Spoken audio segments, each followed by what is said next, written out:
thing about Merthyr Tidfil is the people who live here who are fantastic, wonderful sense of humour. The best thing about Merthyr Tidfil is the shops, because there's always a sale on. If Merthyr Tidfil was a type of car, it would be a larder, because it's nice and cheap, and it's not pretentious. A Vauxhall Chevette that is easy to fix and needs pushing, yeah.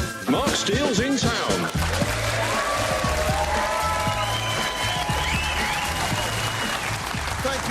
Thank you very much. Welcome to Mark Steele's in town. And this week I'm in Merthyr Tidfil in the Myfanwy Theatre in Merthyr Tidfil College in this solid industrial town in South Wales. An area that I should just explain to everyone listening that this is the valleys. It's not the bit of Wales where it's a bit dangerous, if you're English.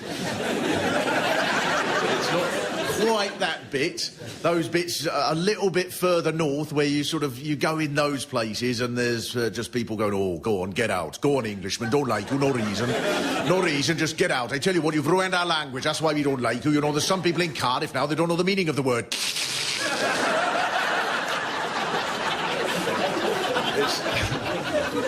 It's not one of those places. This has puzzled me, right, because there's a special Channel 4 here, isn't there, that's all in Welsh. And it puzzles me, because you can't have Countdown on there, can you? This wouldn't make sense, would it? I'll have a consonant, please. And another consonant, please. Another consonant, please. I'll have 5 more consonants, please. I'll have a consonant, 9 consonants, 4 consonants and a consonant. I've got a 14-letter word. It's a type of squirrel. But none of that here, because this is friendly. This is Merthyr Tidfil friendly. The strong sense of community in Merthyr Tidfil and of toughing things out together. Why, there's a popular website, for example, which I think sort of sums up the attitude, a positive way of many people around here. It's called Merthyr's a Toilet, but we love it. That's a good thing. And there's various comments on there. There's one that I liked, which was, I'm excited. I've heard Merthyr's getting a Nando's. Good to be positive.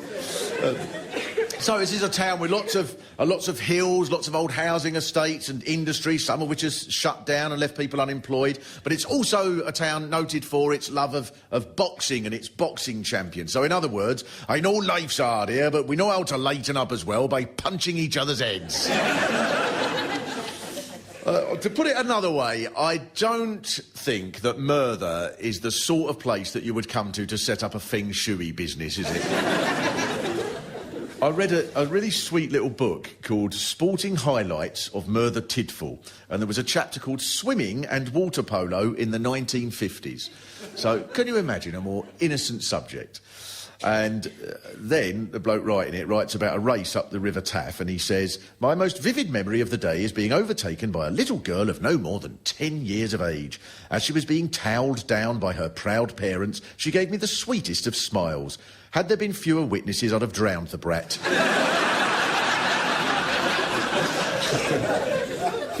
But at least you're proper tasty here in Merthyr. You're not like Cardiff. Soft Cardiff with its fancy opera houses and its waterside developments. As a Londoner, you see, I have to say we were humiliated constantly by Cardiff, so I come at it from a different angle from you, because we tried to build a football stadium and couldn't manage it. It's humiliating every single year. Hello, Cardiff, yeah, can you put another cup final on? We're putting a pitch in upside down. I don't know how we managed it. You'll have to... And of course, they loved it in Cardiff. Oh, yeah, we'll build a stadium, right, because we're hard, not like you ponces in London, right? Because we don't mind running around playing rugby and getting all mud up us and everything, like, because we're hard, so we'll build you a stadium, but we'll put a roof on it because we don't want to get wet. So, now, what I am amazed about with Cardiff, when you come to Merthyr Tidfil, is it's only about 25 miles away. And the reason that's amazing is that if you come by train, it takes a month to get here. On a Reaver train, on this chuggy little train that's like Ivor the engine, that creaks and creaks, and you can almost hear it going, oh dear, oh, I'm not good as another hill, I can't manage it. Oh, you walk on without me, I'm just a burden. But here's the amazing thing, and this astonished me when I was reading about the town. Merthyr created modern Wales. Cardiff would be nothing without you. And I was astonished about this. Like, Merthyr started off as a little hamlet, but then from 1750 to 1850 went from just this tiny little village to being bigger than Cardiff and Swansea put together. And in fact, at the start of the 19th century, this was the town that grew quicker than anywhere in the world because of the iron and the coal to the south. And people moved over here from all over Britain, from all around the rest of Wales. In the early part of the 19th century, 2,000 Spaniards moved over from Bilbao, which must have made for some interesting bullfighting. I would have thought once they'd learnt the Merthyr ways. Goad the beast with a capesy. Come on, beastie, goad, goad, goad. Here he comes, he's right in sight, here he comes. Jab right between the arms. I sorted you out, now let's go and have some tapas, see?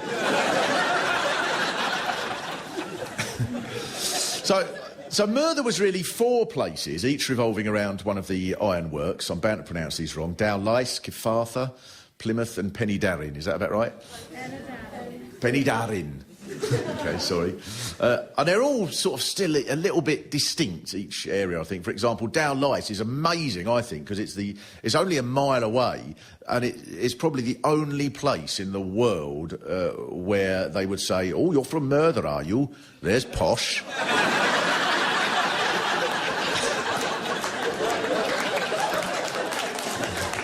Don't suppose you want to hang around here then, Your Majesty?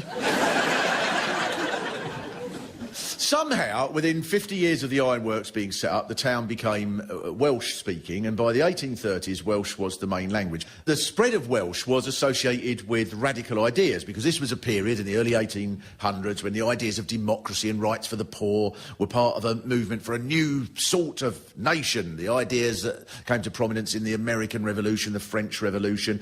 5 of the signatories to the first American Constitution were Welsh. Loads of people in South Wales supported the French Revolution. So the growth of Welsh was encouraged by people who wanted a new nation along these lines. So how many people here speak Welsh then?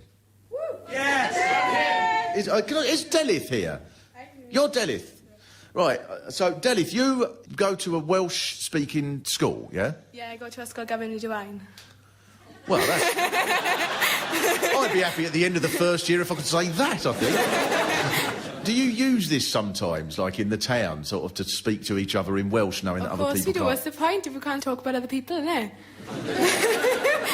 So is there a sort of youth speak Welsh? It's just really fashionable to speak rubbish Welsh, to be honest. Right. It's like, no one really wants to sound like the old people speaking Welsh, so we just, you know... Oh, so what's the difference between Old Welsh and New Welsh, then? Well, wrong Welsh, really. Just incorrect. So it's changing then, isn't it? Because Welsh sort of, like, nearly died out in these sort of areas, didn't it, a while ago? 20 years ago? Not really. It's always been alive here, man. Eh? No, I don't mean the Welsh died out. I mean the Welsh language. So it's been alive and kicking. All right, I'll tell you what I'd like you to do, Delith. I would like you to say, I'm Delith and I'm from Merthyr, in Welsh, but in a French accent. Fy enw I yw Delith, dwi'n dod o Merthyr Tidfil. Delith McLean. That was marvellous. Merthyr seems to have this sort of combination, I think, of like this Welsh pride and working class pride from its industrial background. The Welsh historian Gwynalf Williams, who was from Merthyr, said, "I remember the day that I encountered my first Conservative, a shock all the greater in that it coincided with the crisis of puberty." That's brilliant. He discovered both meanings of the word tosser in the same day, isn't it? Now, over the last 200 years or so, that sense of working class community has made itself known through the unions, through the Labour Party, various other social clubs, sports clubs, and hundreds and hundreds of pubs. During the Industrial Revolution, countless pubs. In Dowlais at one point, 1 building in 6 was a pub, apparently. A statistic explained by the fact that the other 5 were brothels. The first secret organisations of ironworkers forming unions were in pubs. The Chartists, the organisation that first campaigned amongst the working class for the vote, met in the Three Horseshoes. The church organisations met in pubs. But there was a reason why so many pubs were built here in the first place, which is probably that the pub was just more comfortable than people's homes. Because in the 1800s, Merthyr attracted so many people so quickly, and the town was controlled in every way by the owners of the ironworks, who were known as the masters. And these people weren't really very keen on providing anything other than the most basic amenities. Most people didn't have toilets, and there was a reason for this, according to a landlord called Josiah Atkins, who said, "I do not think the people want toilets." But this was a very, very difficult place in which to be, I think, at the time. 1 in 5 babies didn't survive beyond being babies. There was a cholera epidemic. There was a typhoid epidemic. I was reading one book about the history of the town that had a chapter called Disease, Debility and Death that went through all 3 of these at some length, and then about 3/4 the way through this chapter it said, "Before moving on, we should first mention some of the darker sides of life." So this was around the time when the pub became so important in Merthyr's social life, and the most popular characters were from the pubs. There was Thomas, who was barred from the Farmer's Arms because, according to the landlord, he has an artificial limb, an iron arm, and if refused beer, he smashes the tables with it. Now, here's one thing I didn't expect. In 1839, a Welshman called Captain Dan Jones met the followers of a religious sect in Illinois. So he came to Merthyr to set up the Welsh branch of the Mormons. Now, the big problem here that I can see with setting up the Welsh Mormons is surely every time you said to someone, "We're the Welsh Mormons," they'd go, "Oh, Welsh Mormons, are you? You're allowed to marry 7 sheep at once." I'm not saying that, I'm just saying that's what people would say. But now there was a bonus for all of this, which is that in 2007, to trace his Welsh Mormon ancestry, Donny Osmond did actually come here and do an open-air concert at the castle. So, did everyone here go to that? Yay! Just you and Donny, was it? But now, the Dowlice Choir, I believe I'm right in saying, actually sang with Donny in the gig at the castle, to just the one lady there. And Keith Morgan, Graham Clark, Perry Williams and Carl Llewellyn from the Dowlice Male Voice Choir are all with us tonight. Am I right about this? Yeah. Was Donny all right? Was he a bit of a prima donna, or how was he? Far from it. He actually parked his car behind mine. I didn't even know he was there. Walked in behind me. There was a stack of women there in the church, screaming and shouting, and I looked round and it was him. No, it was for you, Keith. He came in. There was no rehearsal. We sang Moon River. And he was quite charming. He knew some Welsh words as well, basic, you know, hello and so on. He's done more homework than me then, hasn't he? you still sing in the choir? Or yes, the 4 of us sing in the choir. The choir at the moment is down to about 60 choristers. Back in the good days, we were up in the hundreds. But, why? Well, it's, I suppose, gone out of fashion in many ways. Your show tonight, when that goes out, hopefully you could include a little advertisement on our part that we are really looking actively for new members, and they'd be very welcome. Well, because that is the way the BBC's going with sponsorship. It is pretty much. And also, I was going to ask anyone else if you've got a fridge for sale or anything like that. Why do you think it is that so many Welsh men can sing more than elsewhere? I suppose it comes to Richard Llewellyn, who wrote How Green Was My Valley, when he said of the Welsh people, they sing as the sight is in the eye. Oh. Well, that's magnificent. That's the most biblical response I've ever had to a question. All right, well, a really big round of applause, please. Brilliant. Dowlice Male Voice Choir. Now, apart from being linked with Donny Osmond, the next most prominent part of your history is the Merthyr Rising, the biggest insurrection in British history since the Civil War. Now, does everybody here know about the Merthyr Rising? Yes. Well, that's the most enthusiastic we've had. And what seems to have sparked off the rising, apart from the squalor and the stench and the unrelenting misery, was a system called the truck system, where ironworkers had to spend most of their wages buying stuff from the company store. And then there was a body called the Court of Requests, who could refer anybody who owed money to this company store to a bailiff, who would then take away your furniture, followed by your watch, and then your bed. And in 1831, the bailiffs went for the property of someone called Lewis Lewis.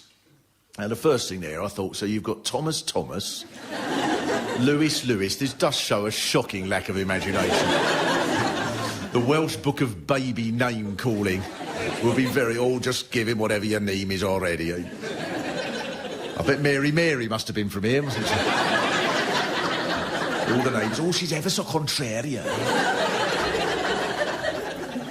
Lewis Lewis was a miner from Penderyn, and the bailiffs went to get his stuff, but the neighbours blockaded his house so that the bailiffs couldn't get in. One trunk was taken by the bailiffs, but a crowd then grabbed it back and they lifted Lewis Lewis onto the trunk to make a speech. And then the next thing, somebody threw fire bombs through the window of the president of the Court of Requests. And this was popular at the time, which now this is an extraordinary thing to imagine when you think of, like, generally peaceful Britain, that throwing stuff through somebody's window could be approved of just because the owner of the house was seen as a greedy, heartless figure with no concern for hardship as long as he got his own massive, unfeasible, vast quarry full of bonus cash. That's unbelievable that we could imagine such a thing. But that is how angry people must have been in Merthyr at the time. At the same time, one of the ironmasters, William Crawshay, cut the wages of his miners, so people were generally very, very cross. Now, the next morning after the Lewis Lewis firebombs incident, a crowd met up near the Castle Inn, which is on Castle Street there, just opposite where the Castle Hotel is now. They set off to visit the town's bailiffs and get back all the stuff that had been confiscated over the years. For example, there's an account of Joan Jenkins, who was 62, who took her 2 sons to a bailiff's called Prothero. Bailiffs do it. If there was a folk group from Merthyr, it'd be called Crosby, Crosby, Crosby and Crosby. But the crowd, over the course of a day, went to 100 bailiffs and pawnbrokers, and then they marched down the Brecon Road, and then the magistrates by this time had arrived and read the Riot Act, but the crowd then shook a red flag in the faces of the magistrates. But as a result of this, the red flag became the symbol of the Labour movement up until this day. And by now the crowd was up to 10,000. And the chant of the crowd was, "We want cheese with our bread." Now, this is the sort of thing that confuses historians.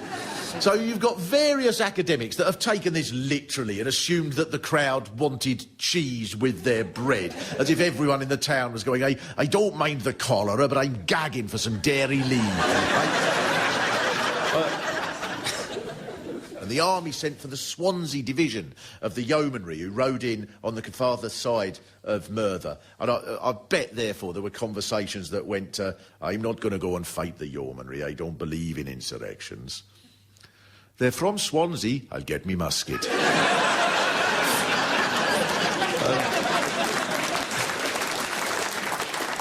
People of the town then stood on the hills above the road, and they rolled these huge rocks down onto the yeomanry as they came in from Swansea. And then they opened fire, and the commander of the troops, Major Penrice, was captured. And for 4 days, these battles went on, with rebellions in Monmouth and Neath as well. And it took that long for the army to eventually be reinforced by enough troops to recapture the town and take control. But they did charge one of the crowd's delegates, Richard Lewis, with bayoneting a soldier who hadn't been killed, and the soldier couldn't identify Richard Lewis, but nonetheless, Richard Lewis, who was also known as Dick Penderyn, despite massive protests, he was hung. They also charged Lewis Lewis, and he was deported to Australia. But nonetheless, I think the rebels didn't feel that they'd been altogether crushed. Within 2 weeks of this riot, the first modern trade unions was being formed in the town. And Dick Penderyn, incidentally, became a hero, a local hero.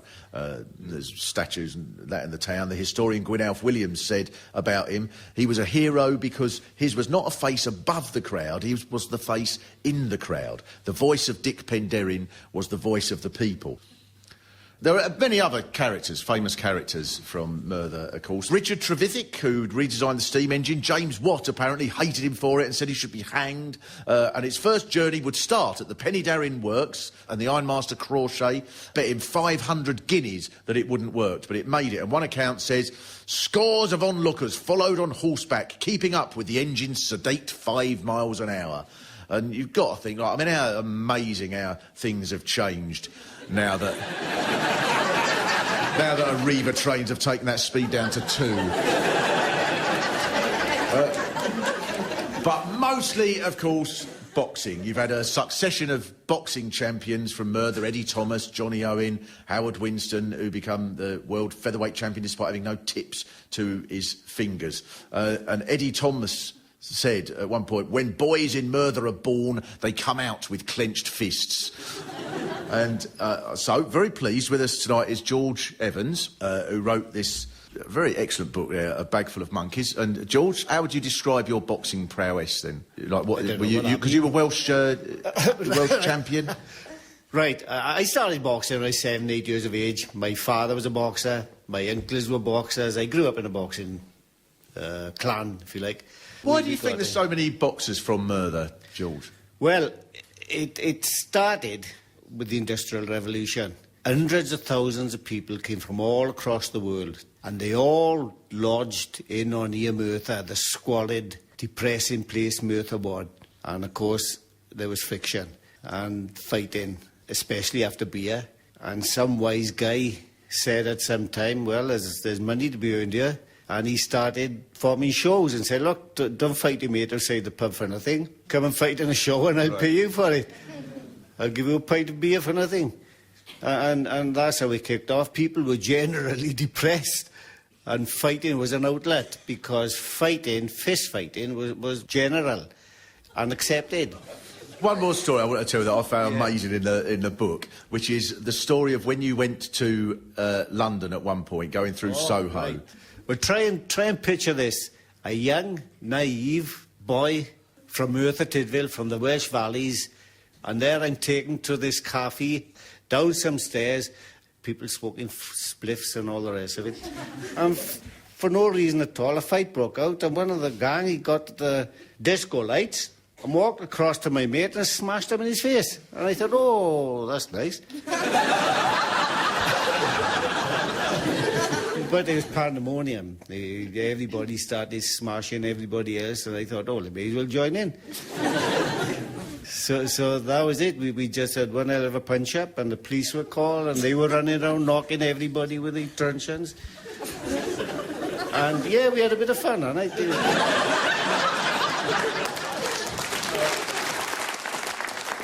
I quote from his book, I retaliated and hit the guy who by this time was lashing out at everybody. I then looked at my hand and saw 2 front teeth sticking out of the knuckle.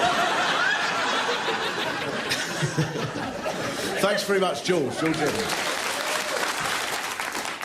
There is, of course, another famous name from Merthyr, recently departed, which is Hoover.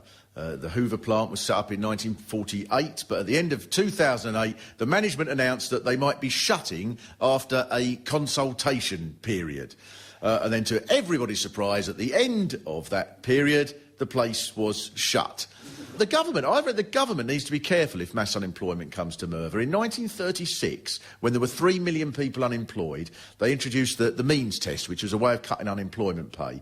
And in Merthyr, the means test generally went that people could go down from 15 shillings a week to 5 shillings a week. So in response, the women in Merthyr organised a march of 3,000 unemployed that went to the Unemployment Benefit Office. And when they got there, according to one marcher's account, they smashed all the windows. The police came, but they were helpless. The demonstrators went inside, pulled the stairs away, and the records were all flung in a heap. And I wonder if they then made an advert that went, benefit offices, we're closing in. This riot actually had a huge impact. It was one of the incidents that led to the new rules being scrapped. But then in 1939, a think tank called Political and Economic Planning proposed, and I swear this is a true quote, the evacuation of the whole town to the Glamorgan coast. It does not seem reasonable to ask the rest of Britain to pay taxes to give large numbers of people the doubtful pleasure of living in one of the least habitable districts of England and Wales. There's always been another feature of Merthyr, though, since the first industry year. Apart from it not being the prettiest town, you probably agree, there is a strong sense of community which is connected to the Labour movement. For a long time, the Labour Party connected so strongly to Merthyr Tidfil. The Labour Party would just win every election by so many. It was barely even worth having the election, it was said. This is the sort of thing, if you was to say this to someone under the age of 35 now, they'd just look at you, wouldn't they? If you said the Labour Party was once the party that stood up for the working person against the rich and powerful. Anyone under the age of 30 would look at you as if you said something truly surreal, wouldn't they? Like you've said, you know, the Church of England started out as an aquarium. It would just make no sense at all. But the trouble is, like anywhere, Merthyr isn't just about industry anymore, because some of you will have noticed that in a discreet part of town, tastefully settled in an area that you would probably not even notice, I'm sure many of you have not even seen it's there, is a Tesco's Extra. For people not familiar with Merthyr, Tesco's Extra in Merthyr Tidfil is just this massive, huge thing in the middle of the town, this vast monument. And I did love this on the Merthyr Tidfil Tesco's website. It says, why not email your friends about Merthyr Tidfil Tesco's? Do people do that? Who's gonna, I mean, some people must be bored, but how bored would you have to be to go, oh, I'm going to send an email to my friend in Norwich. Dear Dave, do you know what we've got in Merthyr Tidfil now? A new Tesco's.